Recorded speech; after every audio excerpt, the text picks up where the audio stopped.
What's up, Airheads? Finally got the dub off of Schneid. Game number 3 of the season. Game number 3 of 162. Cardinals get the win, improve their record to 1-2. I'm going to try to keep this as short as I can, but there is a lot to unpack with this game. First off, Lance Lynn, shout out. He went 4 solid innings before the rain delay. Got out of a crazy first inning jam. The game started absolutely terribly. Cardinals struck out in the top of the first. Yamamoto retired the side. And then the bottom of the first 3 batters all reached on singles. And then Lynn proceeded to strike out the next 3 batters. A pretty unbelievable start to the game. Really fortunate for the Cardinals that they weren't buried early, honestly. Lynn did really well. He pitched out of jams. He provides a little bit more of like a pitcher that has the opportunity to get strikeouts, which is something that I feel like most of our rotation does not have. So it's nice to see that. Obviously, there was a rain delay. Upon returning from the rain delay, it was 0-0. Liberatore came in. He gave up the first 2 runs for the Cardinals.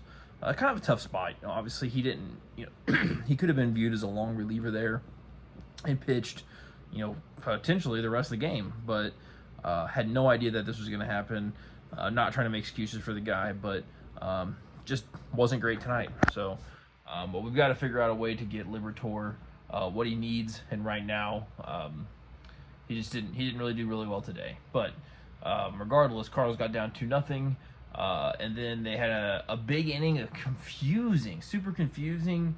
I believe there was a walk. There was a catcher's interference, and then the strangest play happened where Victor Scott is up, and we had a runner on third, Matt Carpenter, and Victor Scott hits a fly ball to left field that is caught, but Carpenter doesn't tag, only to find out that there was some sort of interference. Everyone on the field was confused. Chip Carey calling the game was confused.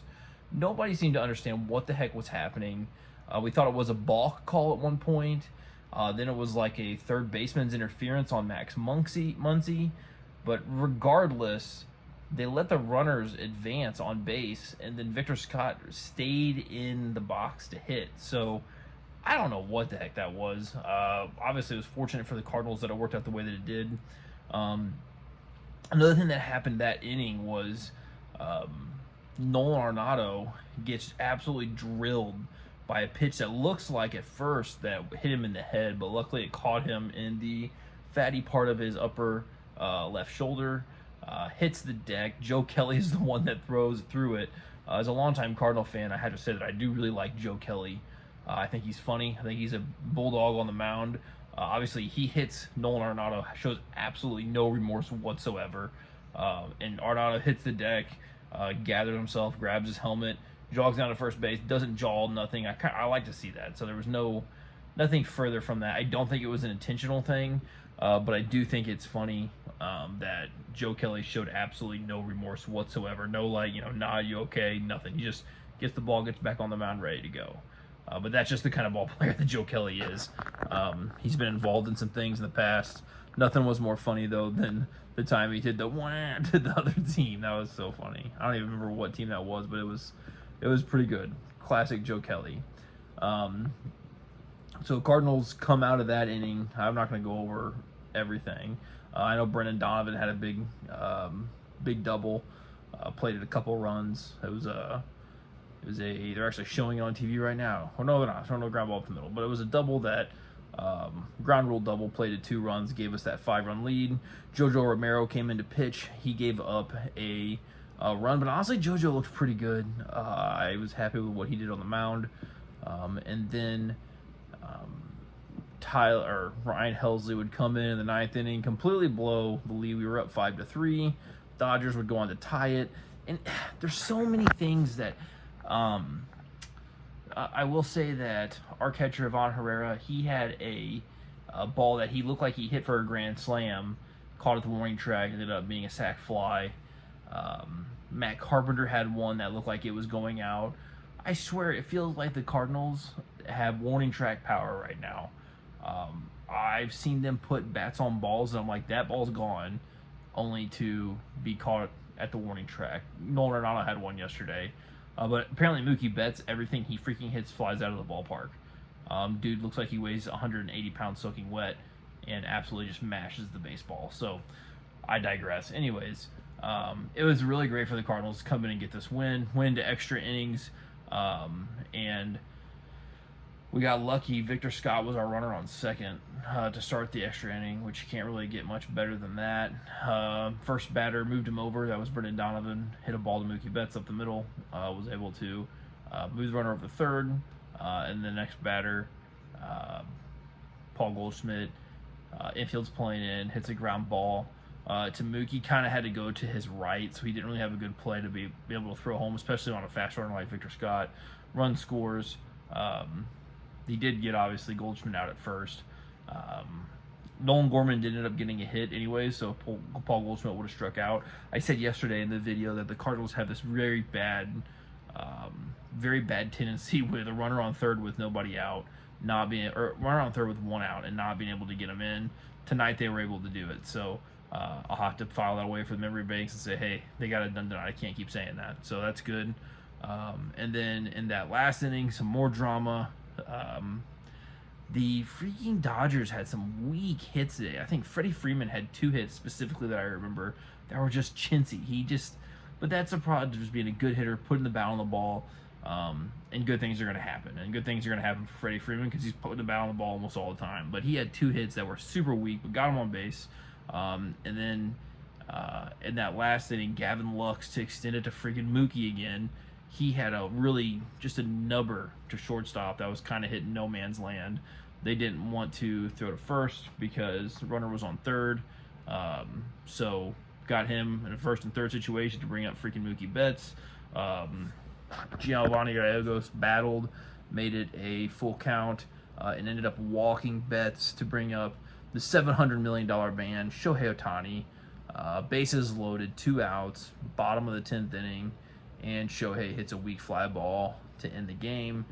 So Gallegos comes in with the inherited runner on second base, does not allow him to score. Fantastic work by Gallegos. He got the first guy out on a strikeout, which was absolutely key to be able to not letting that first guy score. And Cardinals get the dub. Much needed dub.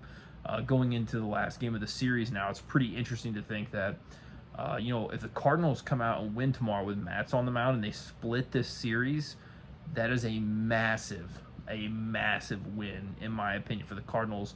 And I think it changes the entire outlook on the way that the season has started. If they would have lost tonight and started the season 0-3 going into that game tomorrow, even if they win, I still think that from the fans' perspective, spirits are down. But if the Cardinals come in and they beat the Dodgers and split the series with the team that went and committed over $1 billion this offseason, I don't know that you can ask for anything more. I mean, obviously you could ask for 3 wins or 4 wins, but people don't think the Cardinals are going to win anyways against the Dodgers right now. So I will personally be rooting for the Dodgers to lose all the time, and seeing them lose tonight to the Cardinals was awesome. Only other thing I will say before I get off this, Oli Marmol, I do not understand you. So yesterday, Mason Wynn gets 2 hits. Jordan Walker has a hit. And both of those guys are not in the lineup today. It's the 3rd freaking game of the season. Why are we going away from our youth? I don't get it. And the people that were in the lineup in place of them, Matt Carpenter and freaking Brandon Crawford. I am sorry, but it's the 3rd game of the season. I was texting my buddies, and you look at the Atlanta Braves. You look at their big 4, Austin Riley, not Freddie Freeman, Matt Olson, Ronald Acuna, and Ozzie Albies. Those guys all played over 150 games last year. You don't play 150 games in a season by not playing in the 3rd game of the season. That's just crazy to me. There's no reason why those guys shouldn't be in the lineup. And also, what kind of message does that send to Mason Wynn? Dude gets 2 hits yesterday, his first multi-hit game of the season. Maybe first, or definitely count him on one hand for his career. He didn't do that very often last year. And then also made a couple awesome plays at shortstop, and then he's not in the lineup the next day. I just do not understand. We come into the season thinking guys like Mason Wynn and Jordan Walker are going to be the face of the franchise, and then they're not playing in the 3rd game of the season. I cannot understand. Ollie, please make it make sense. Wilson Contreras got the day off for Ivan. Herrera to play behind the plate. I don't hate that move. We're starting the season off with 8 straight games, so I don't expect Wilson Contreras to catch all 8 in a row. I expect him to probably get one more off day somewhere in there in that 8. I would imagine it's probably going to fall in the Padres series because I think Contreras gets the nod at the home opener for sure. So, all in all, great to get in the win column.